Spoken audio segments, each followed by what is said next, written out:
Olá pessoal, e hoje vamos falar um pouco de física quântica.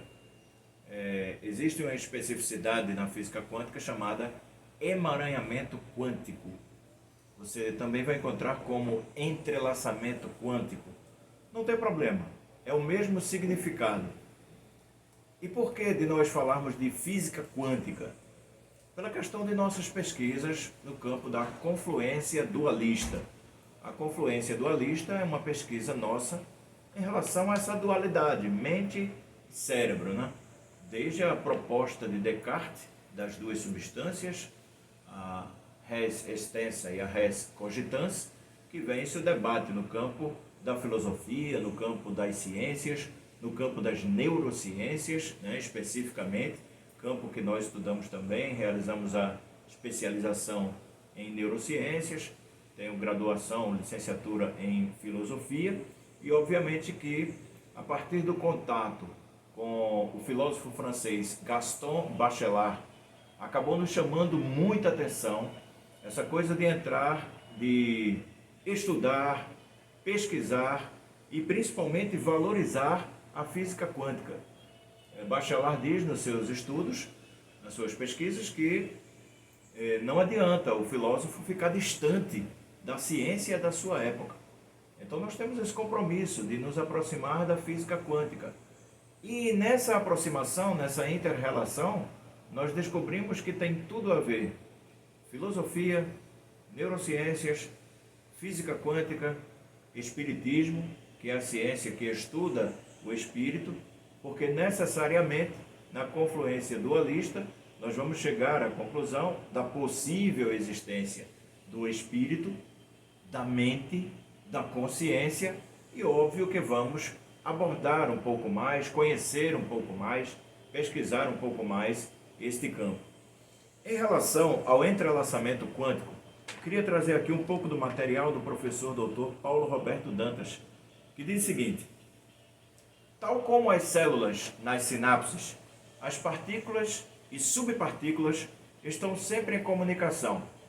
Todavia, esta é muito mais fenomenal do que a que percebemos no mundo clássico. Ele está se referindo à física clássica, à física newtoniana. Pensamento que existia anteriormente ao advento da física quântica, onde todo deslocamento obedece a uma equação espaço-tempo. Aqui eu queria comentar duas questões. A primeira em relação às sinapses, que ele fala. O que são as sinapses? As sinapses são os encontros de neurônios com outros neurônios. E a partir desses encontros há uma comunicação e transferência, transporte de substâncias químicas, de substâncias hormonais. E isso em todo o nosso sistema nervoso, necessariamente também pelo cérebro.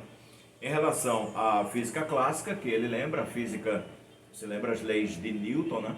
A tridimensionalidade, questão de espaço, tempo, e na física quântica nós não teremos mais essa relação de espaço-tempo, o que se modifica bastante. Não é que os quânticos tenham acabado com a física clássica. Não, não é bem isso. A física clássica ela permanece útil, muito útil, né, como base para a realidade que nós vemos. Essa é a realidade da física clássica, a realidade do átomo. A física quântica ela vai mais além, ela vai no mundo do átomo, ela vai no mundo das subpartículas, onde as perspectivas são diferentes da perspectiva atomista. Prossegue o professor. Na melhor das hipóteses, em nosso mundo macro, concebemos um movimento na velocidade da luz. É o máximo que nós vamos conseguir. A velocidade da luz é chamada de velocidade limite do nosso universo. Além desta velocidade, não temos uma equação que possa descrever um movimento. Não compreendemos o comportamento da matéria, já que, ao se aproximar da velocidade da luz, já se percebem fenômenos de difícil compreensão como a relatividade. Vejam o campo que nós estamos entrando. Quem já leu algo, pesquisou algo sobre física quântica, sabe que quando vai se chegando próximo à velocidade da luz, você já vai obter outras informações que vão além deste mundo como vemos. E ele dá um exemplo aqui. Se supostamente você viajasse numa nave espacial à velocidade da luz e eu partisse junto com você numa outra nave, também à velocidade da luz, em que velocidade você veria a minha nave? Se você respondeu que me veria imóvel, já que estamos na mesma velocidade, errou. Você me veria na velocidade da luz. Em nosso mundo cartesiano, se eu estou num carro a 100 km por hora e você está em outro automóvel, também na mesma velocidade, eu te verei parado. E poderíamos até parar para conversar na janela, né? Parar não poderia, mas estaríamos os dois a 100 km por hora, então podíamos conversar tranquilamente na janela. Percebe como são diferentes as resoluções espaço-temporais quando as analisamos do ponto de vista da física moderna? Aí ele entra no assunto emaranhamento quântico. Trata-se de um fenômeno funcional na mecânica quântica que torna possível que dois ou mais objetos estejam interligados e em comunicação tão efetiva que não se pode alterar um sem qualquer efeito no outro. Não importa a distância que exista um do outro, pois eles estão subliminarmente conectados. Dessa forma, qualquer descrição sobre uma partícula deve necessariamente considerar a outra. O professor prossegue, mas isso é bem interessante quando você vê essa perspectiva de que dois ou mais objetos, e objetos incluem também os seres, né? Aquele que observa, estejam interligados independente da distância. Vejam que mais atrás, ele falou sobre a questão da perspectiva da velocidade da luz, e a partir da velocidade da luz nós não temos mais equação. Porém, esse movimento, além da velocidade da luz, ele existe. Ele existe. Só que as percepções, elas são completamente diferentes de quando falamos, ou pesquisamos, ou projetamos algo até a velocidade da luz.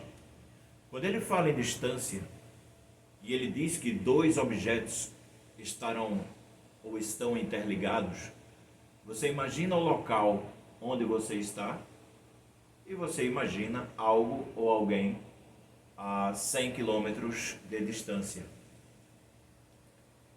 ou a 1000 km de distância ou a milhões de quilômetros de distância ou a anos-luz de distância. E você pode dizer assim, mas isso é impossível, isso é inimaginável. Pois é, perante a física clássica, é sim inimaginável, porque nós temos limites, nós temos determinações na física quântica, mediadas pelo tempo, mediadas pelo espaço. Mas a partir do momento que você vai além do tempo, você vai além da velocidade da luz, já não há mais uma determinação. Pelas características das subpartículas que estão no átomo, principalmente no que se refere aos elétrons, aos comportamentos dos elétrons nos átomos. Vamos adiante. Esse fenômeno revirou o pensamento científico, pois parecia tão espantoso que até para o pai da relatividade, Albert Einstein, pareceu ser impossível. Até Einstein, num primeiro momento, ele disse, não, isso aqui não é possível, não tem como. Ele mesmo contestou. Mas mais adiante, ele vai assinar. A explicação plausível para a correlação entre duas partículas que se influenciam só poderia ser feita considerando uma ligação entre elas, ou seja, um entrelaçamento. Como dissemos anteriormente, nosso universo está limitado na velocidade da luz.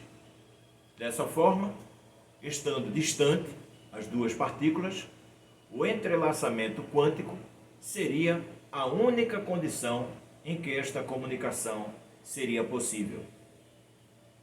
Assim, a transmissão de informação utiliza um conjunto de estados entrelaçados, criando um canal de informação, tal qual o que nas ficções se chama de teletransporte. De acordo com esse princípio, todas as coisas estão interligadas de forma não temporal e espacial, sem que se possa interpor nada nesse túnel de comunicação. Percebemos o quanto essa perspectiva aguça a nossa curiosidade. Num primeiro momento, para aqueles que não tiveram acesso ainda à física quântica, né, para aqueles que é uma novidade. Puxa, mas como isso é possível? O que é que eu posso fazer ao ter essa informação do entrelaçamento quântico? Ora, as primeiras perspectivas estão nas tecnologias ao nosso redor. Está no computador que você usa. Está no smartphone que você utiliza. Se voltarmos um século, as ondas, as propagações das ondas, nas ondas do rádio, da televisão, do micro-ondas, enfim, do raio-x, da ressonância eletromagnética, das imagens não invasivas do cérebro, dessas máquinas superpotentes, altamente tecnológicas.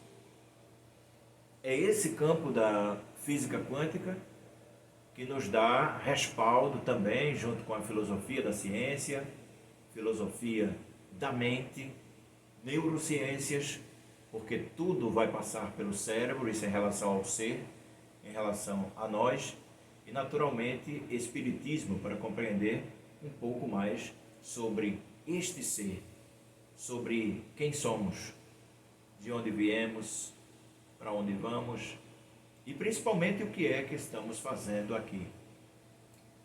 Deixe a sua sugestão, deixe a sua pergunta. Você quer ver algum assunto ser levantado aqui no canal?